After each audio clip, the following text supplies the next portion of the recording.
Hi there. Welcome to this week's episode of the podcast with me, Russell Davis. This week, we're looking at the subject of connection. How would you create a deeper connection to people? In those times you feel you're on the same wavelength. In those moments you feel connected, it's more enjoyable. Communication becomes easier. Everything becomes easier and more enjoyable. How come there's times you feel connected to some people, very disconnected to others?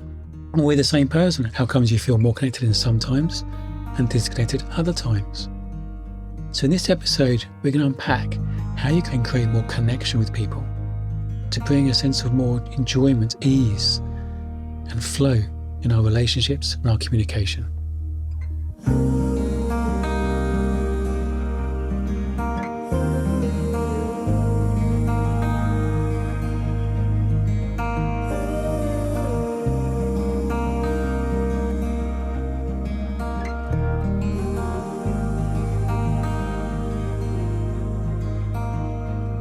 I want to explore what it means to create a connection with someone, to really hear someone and be connected to them. Because then connection is key to a lot of relationship dysfunction or challenges. When we feel disconnected, it makes communication more difficult. We misinterpret things more easily. When we feel disconnected, it can lead to frustration, that can lead to arguments or disagreements. It creates a dis-ease, lack of harmony in any kind of relationship, whether it's kind of romantic or professional. When there's a sense of connection, everything becomes easier, communication becomes easier, and it's more enjoyable. So how do you create a sense of connection?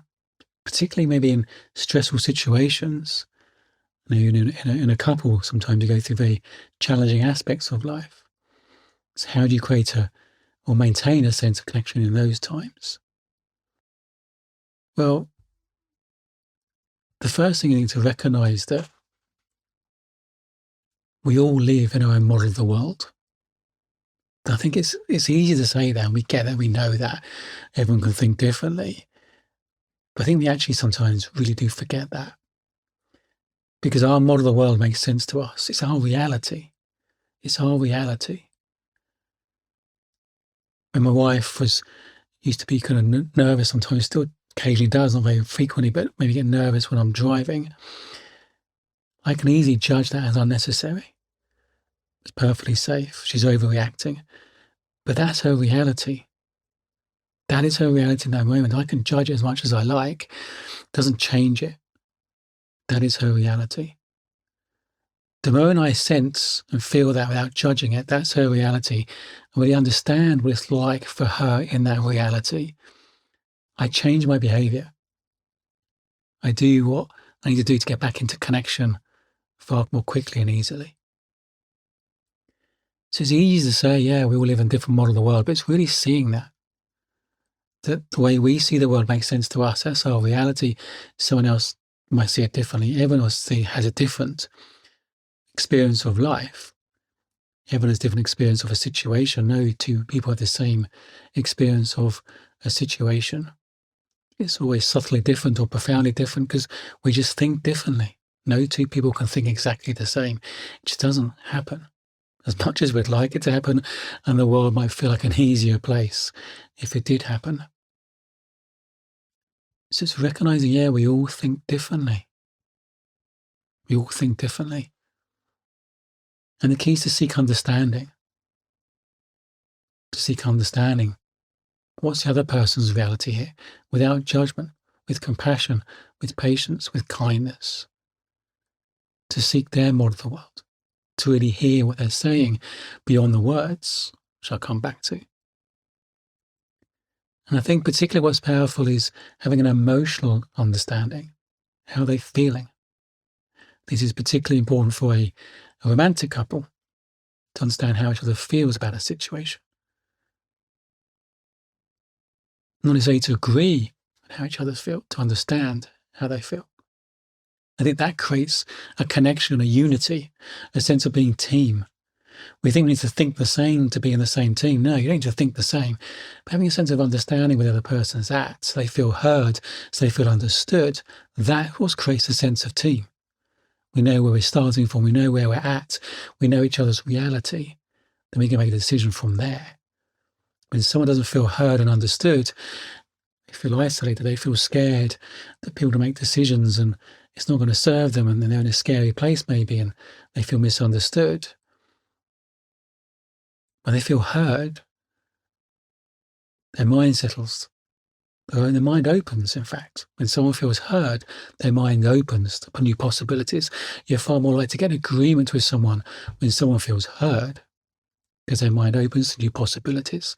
When they don't feel heard, it's almost a fight or flight syndrome. They're fighting for survival, and there's a fear, there's an insecurity, and they narrow their band of thought. It's like in the fight or flight syndrome, you narrow your band of your field of vision. You're focusing on survival. When someone feels heard and understood, their mind opens. Their mind opens. It's about slowing down to help them feel understood, rather than trying to get them to understand what you think. Slow it down, understand where they're coming from, understand their landscape, what they're thinking is, what their model of the world is, how they feel. How they feel. Understand how they feel. And don't say, I understand. We can't say that. Only they can say, we understand when we demonstrate, we understand. They can say, yeah, you understand. When we've demonstrated, we understand. By really listening, playing back what we heard, thinking of a time we might have felt something similar. So really slowing it down to seek understanding and seek emotional understanding before jumping into getting to think something differently or getting to understand what you think. Forget about thinking why someone feels the way they do. Forget about the context. Seek to understand the experience. Seek to understand their model of the world. And one way we can do that is listening with a quiet mind. Listening with a quiet mind. I often do a listening exercise with a team. Sometimes I do it with a client. If I'm with a team, I get them into pairs, and one of them has to speak for 5 minutes on anything, hobbies, holidays, doesn't really matter. And the listener needs to be aware of how they're listening. They don't need to give any social cues. They need to look at the other person, just notice what's going on in their head as they listen. And it's quite surprising when they realise how much activity was going on in their head as they were listening to the other person. And maybe what the person was saying prompted memories from their own life, or may have thought about questions they want to ask. There's all sorts of thoughts get prompted as they listen. But when you're thinking, you're not listening. When you're thinking, you're not listening. You can't think and listen at the same time. When we listen with a quiet mind, just being, not trying to listen, not trying to remember, not trying to understand, just being, we hear beyond the words. We hear something deeper. It's interesting how, we think words are everything. Well, we have only a finite number of words in the English language. We may have a lot, but it's still a finite number. And we use a word. What do we really mean by the word? What's the deeper structure? What's the experience of that word? My wife and I both said we felt angry about a situation. When I unpacked it, she was really livid. I was just mildly pissed off. We have different experiences. The Greeks have 9 words for love. I can say I love my wife, I love Tottenham Hotspur, I love Marmite. They're different forms of love. So what do we mean by these words? When someone uses a word, we might assume we know what they mean by it through our model of the world. When we listen with a quiet mind, we hear beyond the words. We're spiritual beings having a physical experience. Our soul is formless. But then we're trying to squeeze that soul through a finite number of words. It's like trying to paint the Mona Lisa with Lego bricks, or build the Mona Lisa with Lego bricks. It's just clunky. Or to paint the Mona Lisa through painting by numbers, it's just clunky. We soften our mind, quieten our mind. We hear beyond the words. And when we hear beyond the words, we create a connection.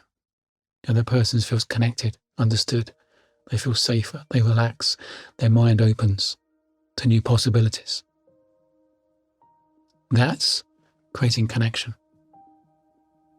But it's also how we create connection with ourself, our true self, that quiet mind, that listening beyond the thoughts, the little voice within we connect to in the space between thoughts. That's our true self. That's our true self. So I encourage you to be aware of, are you thinking or listening? Are you thinking or listening? Are you trying to persuade or trying to understand? Are you seeking to understand how they feel, or trying to get them to understand what you think? Loving you.